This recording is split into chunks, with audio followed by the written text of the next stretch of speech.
In this video, we're going to rewire our front-facing dash camera to go behind the A Pillar airbag.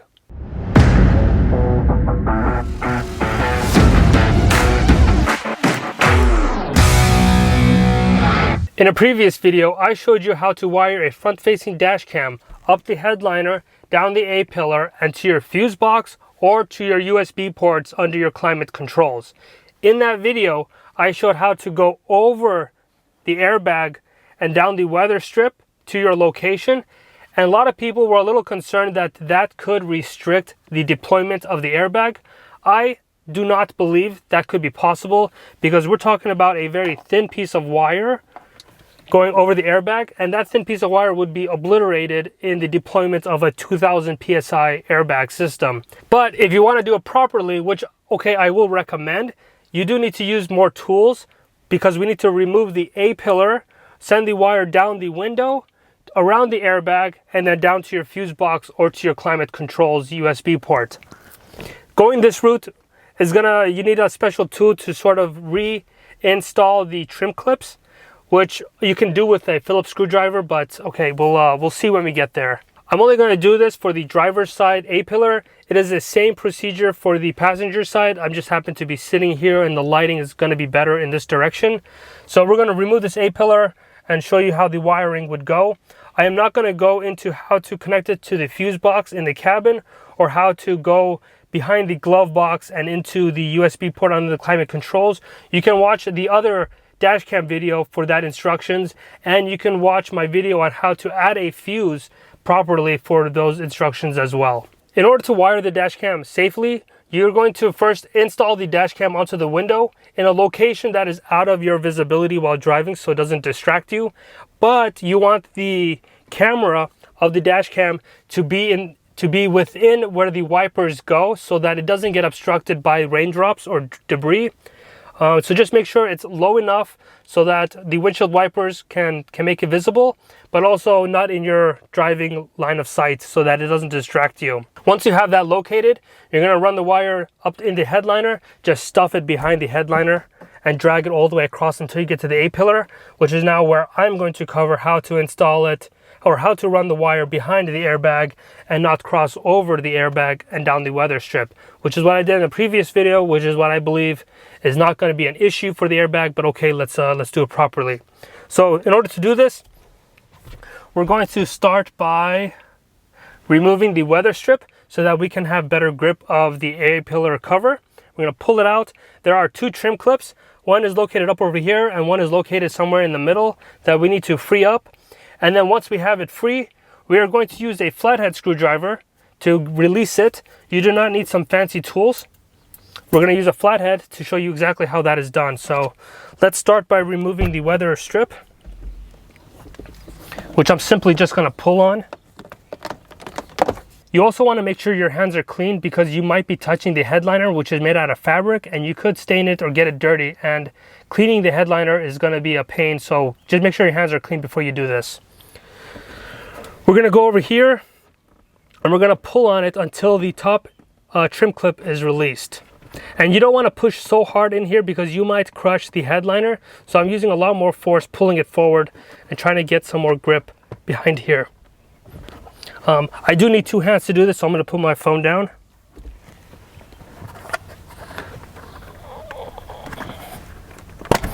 There. So we released, I heard two clips or two releases. So we released the one up here and the one down here, and then we're just going to sort of get it more free. And then now we're going to take our flathead and work behind here to release the trim clips from the A pillar. This thing doesn't get fully released because if it got fully released, it could hit you in the collision. It just hangs out, and then the airbag curtain can fall down. So now we can see the trim clip located right over there. There's the trim clip where my finger is, and we're going to release it. There are two notches right here that we want to free up. It's going to be hard to do it while recording, but we're going to try our best. Here is my flathead. I'm just going to try to show you where it goes.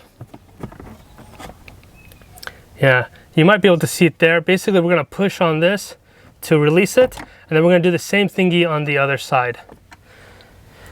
So with the flathead, I'm gonna get going on this. I'm gonna push on the bottom one, that's free. I'm gonna push on the top one, that's free. And then the top trim clip should be almost fully free. Looks like it got clipped there. The top trim clip is not free with the flathead. We're gonna do the same thingy on the bottom. Each time I push on it, it's getting reseated, so it might help to have another flathead available. So that one is also free. And now we can fully release this guy. If we take a look at what's behind the driver's side A-pillar, we have the weather strip that we peeled. We have the side curtain airbag that rolls off and down and then deploys. And then you have a wire harness here that's connected to two mounting points. One of the mounting points is for the lights that are along your headliner.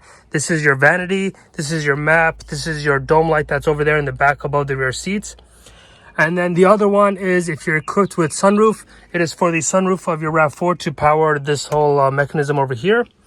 And then there is a drain tube out in the back. So if you have drainage problem along your sunroof, you'll want to inspect this. This exists for the passenger, the driver A-pillar, and the rear seat C-pillars, both sides. What we also have here is the two wires that I installed.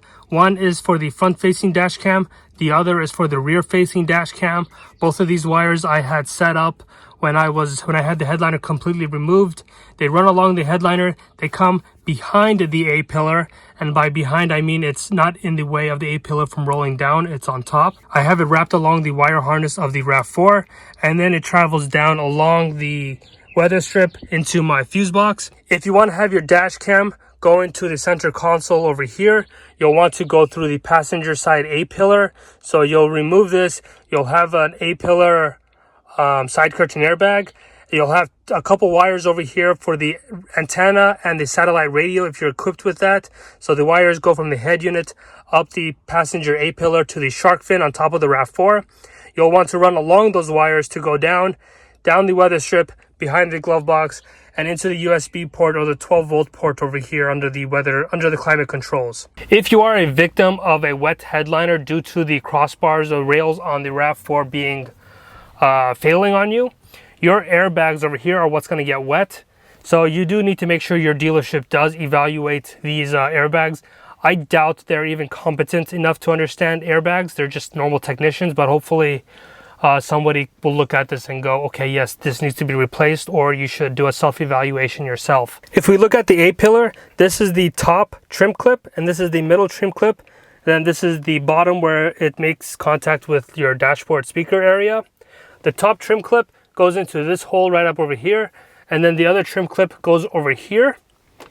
Basically, what we were doing with the flathead screwdriver is pinching these 2 points so that it compresses this, and then it frees up that sort of clipping mechanism that retains this into the sheet metal. So by pinching these, we are releasing it from the hole on the sheet metal, which I was doing with that flathead screwdriver. I was basically pushing on this to make it happen. So you do not need a fancy tool to make this work. You can use one of these. And then once you have it fully removed, you simply want to push these back inside. Let me switch hands here. You're simply just going to push these back inside until it sits back in there. So it has to sit flush. Basically, these 2 points here need to go inside of that hole. And this requires a lot of my force to make this happen, which is why I really believe a wire would not do any harm to this airbag. To reinstall this, start with the bottom. There are two little extruded locations here that need to fit inside of two things over here where the speaker is. Once those are in, it should be able to hold itself up. And then we're just going to start by pushing along the window side first to make sure it captures, to make sure it's really flush with the window, it doesn't like stick out. And then we're going to align our holes. Just make sure our holes are aligned. And then we're going to push it into place. That's it. Once that's in, you're going to reinstall your weather strip and you'll be done. That is the proper way to wire a front-facing dash camera along your A-pillar. if you're going to go through the effort, and since it is possible with just a flathead screwdriver, you should remove the A-pillar cover and run the wire behind the airbag down there and then to your fuse box.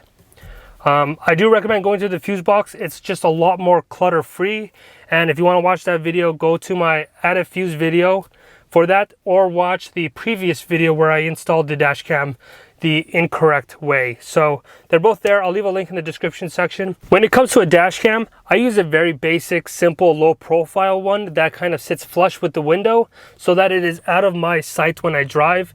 It's literally like behind my rear view mirror so that I don't even notice that it's there. It has loop recording, so every 10 minutes it starts a new file, and when the card becomes full, it just deletes the oldest file. So I don't even have to touch this until something bad happens. There are fancier ones you can get that record even while the RAV4 is off, which would do that by reading the voltage of your battery. And when it hits below a certain point, it turns off. The dash cam recording turns off. While that's an okay system, I tend to not like that because then you're adding a lot of cycles to your battery. So when the car is on, you're recharging it fully, and then when the car is off, this thing is depleting it to an unsafe low level, and it's going to keep doing that over and over. So imagine every single weekend you're going through one cycle because you might not be driving your car on the weekends. So something to take into consideration. If you're going through that route, you might be going through more and more lead acid batteries just to keep the RAV4 going. So I would recommend something very simple as this, but it depends on where you live and your situation, which is completely understandable. So hopefully this satisfies a lot of viewers on their concern of the A-pillar crossing install. So go with this install method, and then if you want to go to the USB location under the climate controls or to the fuse box, watch the other video as that covers it pretty well.